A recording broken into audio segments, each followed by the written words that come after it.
नमस्कार दोस्तों, आपका स्वागत है हमारे YouTube चैनल पर। दोस्तों, आज की कहानी का नाम है ससुर जी आप मेरे ऊपर दबाव मत बनाओ। निशा की शादी एक जॉइंट फैमिली में हुई थी, जिसमें उसके सास ससुर के अलावा उसके देवर देवरानी थे।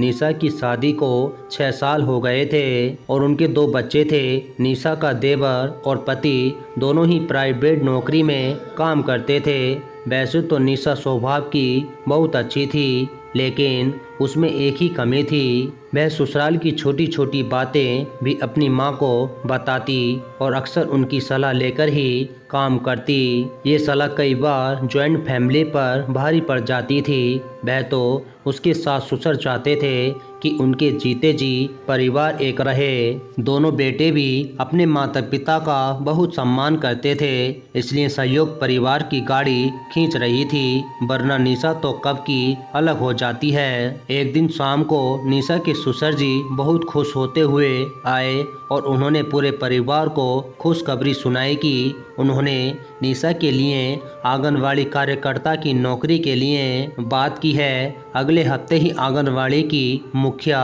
रिटायर हो रही है, तो उनकी जगह उन्हें एक पढ़ी लिखी कार्यकर्ता की ज़रूरत थी। तो मैंने निशा बहू के नाम का सुझाव दिया।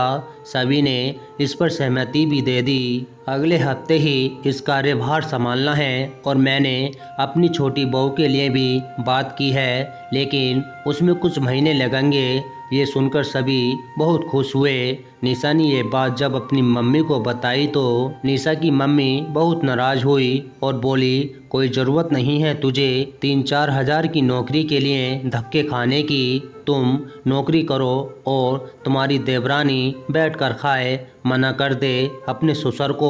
लेकिन मम्मी, उन्हें बुरा लगेगा, क्या कहूँगी मैं उनसे। वैसे भी आजकल आसानी से नौकरी कहाँ मिलती हैं, वह तो उनकी जान पहचान थी।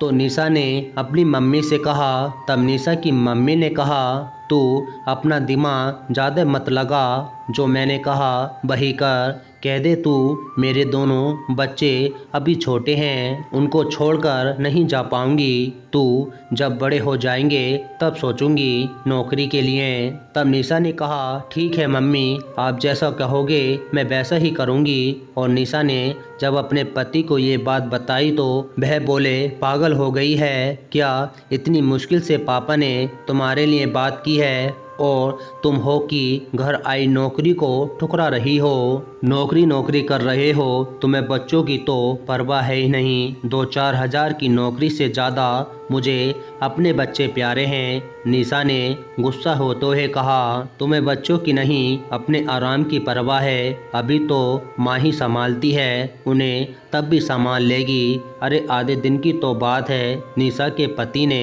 उसे समझाते हुए कहा।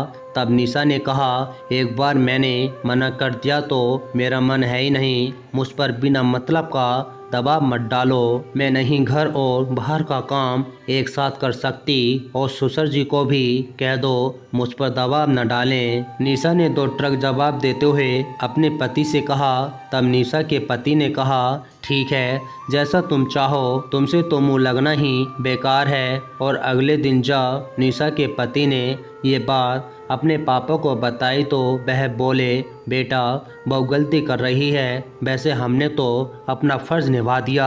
आगे उसकी इच्छा। उन्होंने छोटी बहू सीमा से इस बारे में बात की तो उन्होंने खुशी खुशी सहमति जता दी। आंगनवाड़ी घर के पास ही थी, तो सीमा अपने हिस्सा का सारा काम करके वहाँ चली जाती थी और 1 बजे तक वापस घर भी आ जाती थी। साल बाद उसकी सैलरी भी काफ़ी बढ़ गई। घर में पति और पत्नी दोनों की सैलरी आने से उसकी देवरानी अपने व परिवार की हर ज़रूरत को पूरा कर पाती थी। देवरानी की खुशी और उसकी जीवन शैली में बदलाव देखकर निशा को अपने उस फैसले पर बहुत गुस्सा आता, साथ ही पछतावा भी था। और उसने भी सोच लिया था कि वह भी नौकरी करेगी और एक दिन उसने अपने ससुर जी से कहा, पापा जी मैं भी यही नौकरी करना चाहती हूँ, आप मेरे लिए भी बात करिए। तब निशा के ससुर जी बोले, बेटा तुमने फैसला करने में देर कर दी, अब ये नौकरी भी ऐसे नहीं मिलती,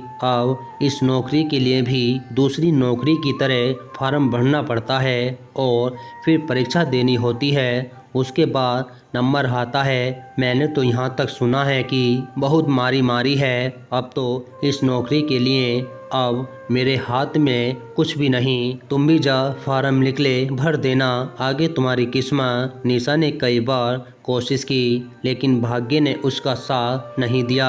आज जब निशा पीछे मुड़कर देखती है तो एक ही बात उसके दिल से निकलती है, खास मैंने उस दिन अपनी माँ की बात नहीं मानी होती, अपने सास ससुर की बात मानी होती तो आज मैं भी अपने पैरों पर खड़ी होती। दोस्तों, सास ससुर के फैसले को हमेशा हमें शक की नज़रों से नहीं देखना चाहिए, हमें ये नहीं सोचना चाहिए कि वह हमारा बुरा चाहते हैं, क्योंकि अब वही हमारे माता पिता हैं और वह कभी हमारा बुरा नहीं चाहेंगे। हमें ये समझना चाहिए वह भी आपके भले की ही सोचते हैं, जीवन आपका है, इसलिए सोच समझकर आप निर्णय लीजिए।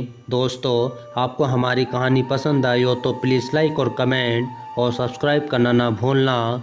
मिलते हैं आपको अगली वीडियो में, जब तक के लिए नमस्कार।